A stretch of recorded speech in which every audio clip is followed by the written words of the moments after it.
Hi friends, welcome to Sudhasri kitchen. இப்போ நீங்கள் பார்த்துட்டு இருக்கிறது ஒரு ஸ்நாக்ஸ் பாக்ஸ் ரெசிபி தான்.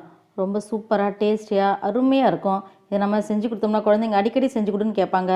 இது நம்ம ஓமம்லாம் சேர்த்து செய்கிறதுனால குழந்தைங்களுக்கு ஜீரண சக்தி அதிகமாக இருக்கிறதுனால நமக்கு இது செஞ்சு கொடுத்தாலும் உடம்புக்கு ரொம்ப ரொம்ப நல்லது. குழந்தைங்க விரும்பி சாப்பிட்ருவாங்க. வெளியில் எதுவும் வாங்கி கொடுக்க தேவையில்லை. இந்த மாதிரி செஞ்சு கொடுத்தோம்னா குழந்தைங்க ஆரோக்கியத்துக்கு ரொம்ப ரொம்ப நல்லது. இது சின்ன வயசு குழந்தைங்கள்லேருந்து பெரியவங்க வரைக்கும் எல்லாருமே ரொம்ப சாப்பிட்லாம். இதை நம்ம 2 வகையாக செஞ்சுருக்கோம். இது நம்ம எண்ணெயில் போட்டு பொரிச்சு எடுத்துருக்கோம். இப்போ இது நம்ம குக்கரில் வச்சு கேக் பண்ணுற மாதிரி செஞ்சுருக்கோம். இந்த முந்திரி பிஸ்கட்டை எப்படி செய்கிறதுன்னு வீடியோக்குள்ளே போய் பார்க்கலாமா? நம்ம குக்கரில் செஞ்ச இந்த பிஸ்கட்டுமே ரொம்ப நல்லா இருக்குது, மொறுமொறுன்னு இருக்குது.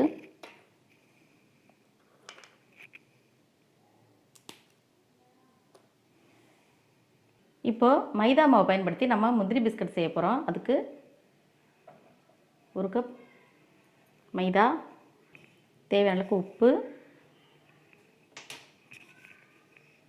ஒரு 2 டேபிள் ஸ்பூன் ஜீனி, ஓமம் ஒரு 1/2 டீஸ்பூன்,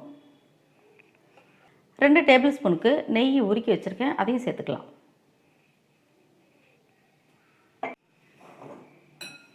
இப்போ இது எல்லாத்தையும் நல்லா மிக்ஸ் பண்ணிப்போம்.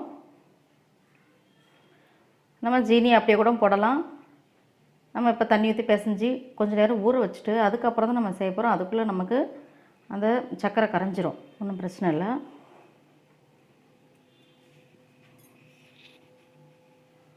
கொஞ்சம் கொஞ்சமாக தண்ணி சேர்த்து கெட்டியாக பிசைஞ்சிக்கணும்.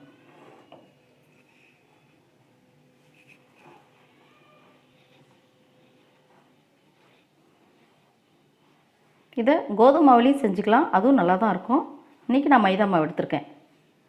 இப்போ நம்ம மாவு நல்லா கெட்டியாக அந்த மாதிரி பிசைஞ்சு வச்சுட்டோம். இந்த மாதிரி இருந்தால் போதும். இப்போ இதை ஒரு 10 நிமிஷம் மூடி வச்சுட்டு எப்படி செய்கிறதுன்னு பார்க்கலாம். இப்போ ஒரு 1/4 மணி நேரம் ஆச்சு. இப்போ நம்ம திறந்துருவோம். மாவு நல்லா ஊறி இருக்குது. பாதி அளவு இதில் மாவு எடுத்துக்கிறேன். இது இந்த சப்பாத்தி கல்லில் வச்சு நல்லா தேய்ச்சிக்கலாம்.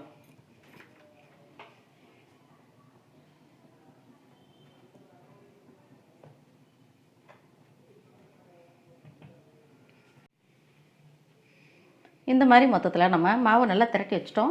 இப்போ நம்ம குட்டி குட்டியாக இதை கட் பண்ணிக்கலாம். இந்த மாதிரி பாட்டில் மூடி இருந்துச்சுன்னா எடுத்து கட் பண்ணிக்கலாம்.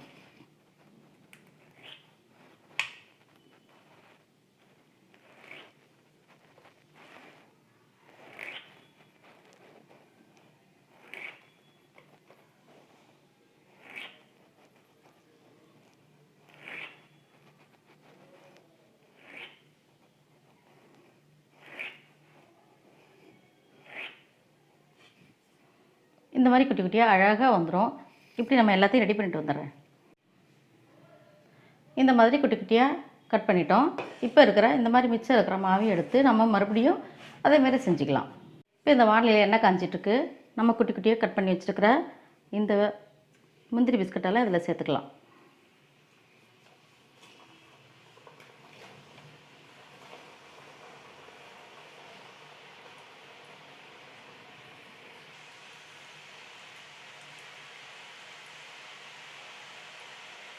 அழகாக ஒரு குட்டி குட்டி குட்டியாக அழகாக சின்ன சின்ன முந்திரியாக நல்லா இருக்குது பார்க்குறதுக்கு. இதை நல்லா செவக்க பொரிச்சிடணும். இதை குழந்தைங்க ரொம்ப விரும்பி சாப்பிடுவாங்க. நம்ம 10 நிமிஷம் தான் இது ரெடி பண்ணுறதுக்கு. அவ்வளோ ஈஸியாக சட்டுன்னு செஞ்சிடலாம். குழந்தைங்க ஆசையாகவும் சாப்பிடுவாங்க.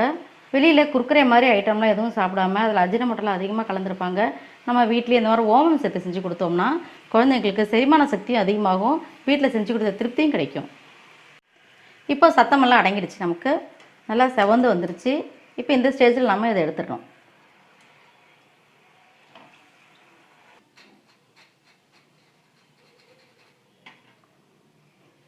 இதே மாதிரி எல்லா மாவையும் நம்ம பொரிச்சு எடுத்துக்கலாம். நம்மளுடைய அருமையான முந்திரி பிஸ்கட் ரெடி. அடுத்தது நம்ம குக்கரில் எப்படி செய்கிறதுன்னு பார்க்கலாம்.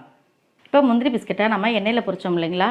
இப்போ குக்கரில் எப்பயும் போல் கேக்கெல்லாம் செய்வோம்ல, கீழே உப்பு கொட்டி மேலே ஸ்டாண்டு போட்டு இதை ப்ரீஹீட் பண்ணி வச்சுருக்கேன். இப்போ இன்றைக்கி நான் இந்த இட்லி தட்டில் தான் இந்த பிஸ்கட்லாம் செய்ய போகிறேன். இந்த ஓம பிஸ்கட்டை இதில் நெய்யெல்லாம் அப்ளை பண்ணிவிடுவோம். ரெடியாக வச்சுருக்கலாம். இப்போ இந்த மாவை நான் பாதியில் எடுத்துக்கிறேன். இப்போ நம்ம எப்பயும் போல் சப்பாத்தி திரட்டுற மாதிரி திரட்டி எடுத்துகிட்டு வருவோம். இப்போ நம்ம இதை சப்பாத்தி விட நல்லா கொஞ்சம் மொத்தமாக இந்த மாதிரி பார்த்துக்கு நம்ம தேய்ச்சி எடுத்துகிட்டு வந்திருக்கோம். இதை வந்து நம்ம குழந்தைங்க கையில் வச்சு சாப்பிடுவாங்கள்ல, அந்த மாதிரி ஓம ரொட்டி மாதிரி இதை நம்ம செய்ய போகிறோம்.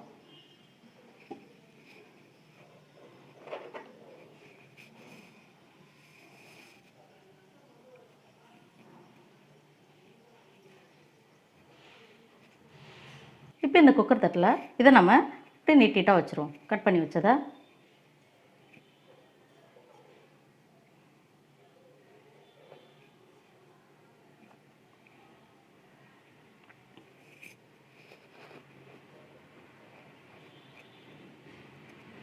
இதே மாதிரி எல்லா தட்டையும் ரெடி பண்ணிட்டு வரேன். இப்போ நம்ம ஏற்கனவே இந்த குக்கரை சூடுபடுத்தி வச்சுருக்கோம். இப்போ நான் இந்த குக்கர் தட்டில் எல்லா பிஸ்கட்டையும் ரெடி பண்ணி நீட்டாக கட் பண்ணி இந்த மாதிரி வச்சுருக்கேன். இதில் இறக்கிடுவோம்.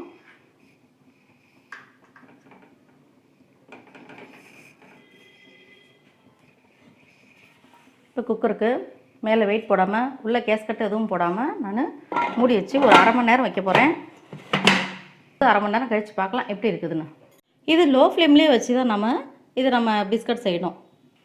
இப்போ ஒரு அரை மணி நேரம் ஆச்சு. நம்ம திறந்து பார்க்கலாம்.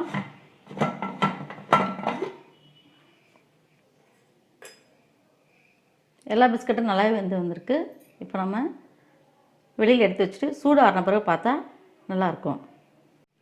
இப்போ நம்ம ரெடி பண்ணி வச்சுருக்கிற இந்த பிஸ்கட்டில் ஒரு 1/4 டீஸ்பூன் மிளகாப்பொடி,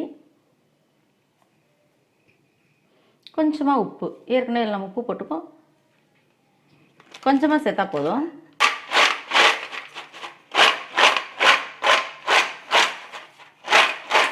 இப்படி கலந்து வச்சுக்கலாம். குக்கர் வச்ச இந்த பிஸ்கட்டை நம்ம அப்படியே சாப்பிட்லாம், இல்லை இது மேலேயும் நம்ம மிளகாப்பொடி உப்பு போட்டு சேர்த்து சாப்பிட்டாலும் நல்லாயிருக்கும்.